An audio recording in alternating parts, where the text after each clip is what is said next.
मेरे YouTube channel astro Naresh पर आपका स्वागत है। नमस्कार, मैं हूं नरेश कुमार। सबसे पहले उन दर्शकों का शुक्रिया जिन्होंने पेज को सब्सक्राइब किया है, पेज के वीडियोस को लाइक कर रहे हैं, शेयर कर रहे हैं और उसके ऊपर कमेंट देकर हमें अपनी राय भी दे रहे हैं। यदि आप पेज पर नए आए हैं तो इसे प्लीज़ सब्सक्राइब जरूर करिए और यदि वीडियो अच्छा लगे तो इसे शेयर ज़रूर करिए, लाइक ज़रूर करिए और यदि कोई सुधार की गुंजाइश लगती है इसमें तो कमेंट बॉक्स में अपनी राय ज़रूर दीजिए। बात हो रही है अप्रैल महीने के राशिफल की और आज बात करेंगे मकर राशि के जातकों की। मकर राशि के जातकों पर साढ़े साथी का आखिरी फेज चल रहा है और शनि दूसरे भाव में गोचर कर रहे हैं। ये 1 अप्रैल की स्थिति है। 1 अप्रैल के दिन ग्रहों का गोचर आपकी कुंडली में किस तरीके से हो रहा है। शनि दूसरे भाव में है, ये शुभ गोचर नहीं है क्योंकि साढ़े साथी का आखिरी फेज है। सूर्य और गुरु तीसरे भाव में है। सूर्य का गोचर शुभ है, गुरु का गोचर शुभ नहीं है। सूर्य आगे जाकर राशि परिवर्तन भी करेंगे, ये शुभ गोचर में नहीं रहेंगे 14 अप्रैल के बाद। राहु, बुध और शुक्र तीनों ही चौथे भाव में गोचर कर रहे हैं। तीनों का गोचर अच्छा नहीं है सिवाय शुक्र के। शुक्र जो है वो शुभ गोचर में है, राहु बुध शुक्र शुभ गोचर में नहीं है। मंगल छठे भाव में गोचर कर रहे हैं, मंगल शुभ गोचर में है। यानी कि सूर्य तीसरे भाव में शुभ गोचर में, शुक्र चौथे भाव में शुभ गोचर में, मंगल छठे भाव में शुभ गोचर में। चंद्रमा 1 अप्रैल को आपके सप्तम भाव में गोचर कर रहे हैं, ये गोचर अच्छा नहीं है। और केतु दशम भाव में गोचर कर रहे हैं, ये भी गोचर अच्छा नहीं है। लेकिन 6 अप्रैल को शुक्र की स्थिति बदलेगी, शुक्र पंचम में आ जाएंगे, ये शुभ गोचर में रहेंगे। चौथे गोचर भी शुक्र का अच्छा होता है और पंचम गोचर भी शुक्र का अच्छा होता है। सूर्य की स्थिति बदलेगी, सूर्य 14 अप्रैल को राशि परिवर्तन करेंगे और दशम स्थान को देखेंगे चौथे भाव में आकर। ये गोचर अच्छा नहीं है, इसको ग्रहण भी लगेगा 20 अप्रैल को। सूर्य आपकी कुंडली में अष्टम भाव के स्वामी बनते हैं। अष्टमेश का ग्रहण भाव में आ जाना अच्छा नहीं है एक तरीके से आपके लिए। और आगे जाकर गुरु जो है वो आ जाएंगे चौथे भाव में। गुरु तीसरे भाव में भी शुभ गोचर में नहीं है, चौथे भाव में भी शुभ गोचर में नहीं रहेंगे। ये 22 अप्रैल को होने जा रहा है। ये स्थिति रहेगी ग्रहों के गोचर की मकर राशि के जातकों के लिए अप्रैल महीने के दौरान। अब बात करेंगे कि आपकी कुंडली में कर्म और आय की स्थिति क्या रहेगी। आपकी कुंडली में आय भाव का स्वामी बनते हैं मंगल और कर्म स्थान के स्वामी बनते हैं आपकी कुंडली में शुक्र। शुक्र चूंकि सीधी दृष्टि से अपने भाव को देख रहे हैं तो भाव को उन्होंने एक तरीके से प्रोटेक्ट किया है। हालांकि केतु और राहु के एक्सिस में है, केतु दशम भाव में है, शनि दूसरे भाव में है और शनि जो है कर्म स्थान से पंचम में, मंगल कर्म स्थान से 9वें में गोचर कर रहे हैं। ये स्थिति अच्छी नहीं है, लेकिन इसके बावजूद चूंकि गुरु की दृष्टि आय स्थान के ऊपर पड़ रही है तो मनी का फ्लो बना रहेगा। हालांकि थोड़ी सी बाधा आ सकती है, लेकिन इसके बावजूद मनी का फ्लो बना रहेगा क्योंकि इस भाव के स्वामी, आय भाव के स्वामी मंगल शुभ गोचर में है। गुरु की दृष्टि आय भाव के ऊपर पड़ रही है, उससे चीजें आपके लिए थोड़ी सी बैलेंस हो रही हैं।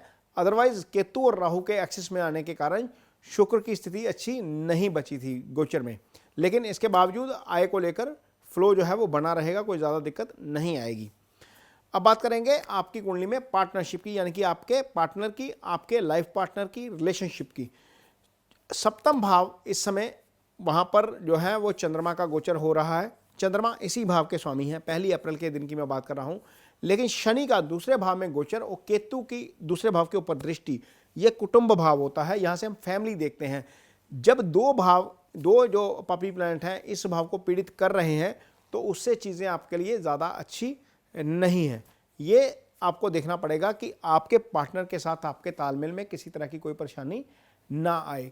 ये स्थिति ऐसी है जब चंद्रमा लगन को देख रहे हैं, यानी कि राशि को देख रहे हैं और अपनी ही राशि में गोचर कर रहे हैं, तो आपका जो व्यवहार है वो ऐसा हो जाता है कि आपको भी पता नहीं लगता। आप इमीडिएटली किसी चीज़ के ऊपर रिएक्ट कर जाते हैं, बाद में लगता है कि यार ये तो गलती हो गई, ये नहीं करना चाहिए था। ये स्थिति अप्रैल में जो है वो हो सकती है। वैसे भी आप जो मकर राशि के जातक होते हैं वो मूवेबल साइन है। मकर राशि जो है वो मूवेबल साइन है, चीज़ें आगे करके निकल जाते हैं और ज़्यादा देर मन में बात नहीं रखते। लेकिन इसके बावजूद थोड़ा सा ध्यान रखना पड़ेगा क्योंकि सामने वाला व्यक्ति आहत हो सकता है आपके रिलेशनशिप में, जो भी है, चाहे वो आपका पार्टनर है, चाहे वो बिजनेस पार्टनर है, थोड़ा सा ध्यान रखिएगा। अदरवाइज कोई ज़्यादा दिक्कत नहीं है क्योंकि सप्तम जो है वो पाप प्रभाव में नहीं है, सप्तम के ऊपर गुरु की दृष्टि आ रही है, दूसरा भाव पीड़ित है, इसलिए फैमिली लाइफ थोड़ी सी डिस्टर्ब हो सकती है। जहाँ तक बात सिंगल्स की है तो सिंगल्स के लिए चीज़ें अच्छी होने जा रही हैं क्योंकि शुक्र पंचम भाव में गोचर करना शुरू करेंगे। पंचम भाव रिलेशनशिप का भाव होता है, यहाँ से हम निश्चल प्रेम की जो है वो को देखते हैं ज्योतिष में। तो ये स्थिति शुक्र की स्थिति जो है वो अच्छी होगी और मकर राशि के जातकों के लिए जो सिंगल्स हैं उनके लिए कहीं ना कहीं से पार्टनर की तलाश पूरी हो सकती है या कहीं से रिश्ता आ सकता है जहाँ पर आपकी बात फाइनल हो सकती है। ये चीज़ आपको थोड़ी सी पॉजिटिव नज़र आ रही है रिलेशनशिप के लिहाज से अप्रैल महीने में जो सिंगल्स हैं उनके लिए। जहाँ तक हेल्थ की बात है, हेल्थ को लेकर चीज़ें थोड़ी सी दिक्कत भरी हो सकती हैं। उसका कारण यह है, छठा भाव जो होता है वो रोग ऋण शत्रु का भाव होता है। छठे भाव के स्वामी बुध बनते हैं। बुध राहु केतु एक्सिस में चल रहे हैं, शनि की दृष्टि है। यहाँ ये चीज़ समझनी पड़ेगी कि छठे भाव का स्वामी बुध राहु केतु एक्सिस में भी, शनि की दृष्टि में भी, यानी कि 3 पाप ग्रहों के प्रभाव में छठे भाव का स्वामी, छठे भाव के ऊपर केतु की दृष्टि, मंगल छठे भाव में विराजमान। तो यहाँ पर चीज़ें क्या हो गई, छठा भाव भी पीड़ित हो गया 2 या 2 से ज़्यादा ग्रहों से, छठे भाव का मालिक भी पीड़ित हो गया 2 या 2 से ज़्यादा ग्रहों से। इसका मतलब यह है कि आप सीजनल जो डिजीज़ होती हैं उसकी चपेट में आसानी से आ सकते हैं। अप्रैल महीने में गर्मी की शुरुआत होती है, तो यहाँ पर चीज़ें आपको थोड़ा सा देखना पड़ेगा कि गर्मी की शुरुआत में जो प्रॉब्लम्स आती हैं, चाहे वो स्किन से रिलेटेड है, कई बार हम ईजिली ले लेते हैं कि ठंड तो चली गई, गर्मी आ गई, अब बाहर जाते हैं, पूल पे जाते हैं, नहाते हैं, ट्यूबवेल पे जाते हैं। तो थोड़ा सा ध्यान रखिएगा, ये चीज़ें आपको सीजनल डिजीज़ की चपेट में आप आ सकते हैं। इस चीज़ पे थोड़ा सा ध्यान रखने की ज़रूरत पड़ेगी। अष्टम भाव का स्वामी, जो मैं पहले भी बता रहा हूँ, सूर्य राहु के प्रभाव में है और 14 अप्रैल के बाद की स्थिति ये है कि राहु सूर्य को ग्रहण भी लगाएंगे और 20 अप्रैल को ये ग्रहण लगेगा। इसका मतलब यह है कि महीने के आखिरी दूसरा हाफ, यानी कि आखिरी जो 14-15 दिन होंगे, 14 को सूर्य राशि परिवर्तन करेंगे, उसके बाद ड्राइविंग थोड़ा सा स्लो करिएगा। मैं इसलिए बोल रहा हूँ क्योंकि शनि अष्टम को देख रहे हैं, सूर्य जो इस भाव के स्वामी हैं वो राहु केतु के एक्सिस में भी आ जाएंगे, शनि के प्रभाव में भी आ जाएंगे। तो यहाँ पर दुर्घटना का योग बन रहा है, लिहाजा ड्राइविंग स्लो करने की ज़रूरत है। जहाँ तक बात स्टूडेंट्स की है, स्टूडेंट्स के लिए समय अच्छा आएगा आगे जाकर। गुरु फिलहाल शुभ गोचर में नहीं है, लेकिन जब केंद्र में आ जाएंगे, चंद्रमा से केंद्र में आ जाएंगे, तो थोड़ा सा आपका मन पढ़ाई की तरफ जो है वो लगना शुरू हो सकता है।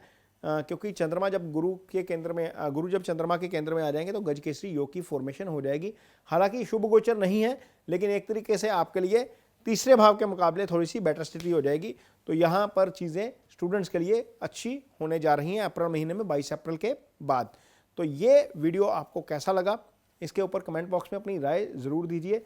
यदि ये जो वीडियो अच्छा लगा है तो पेज को सब्सक्राइब ज़रूर करिए। इसके साथ ही मुझे दीजिए इजाज़त। नमस्कार।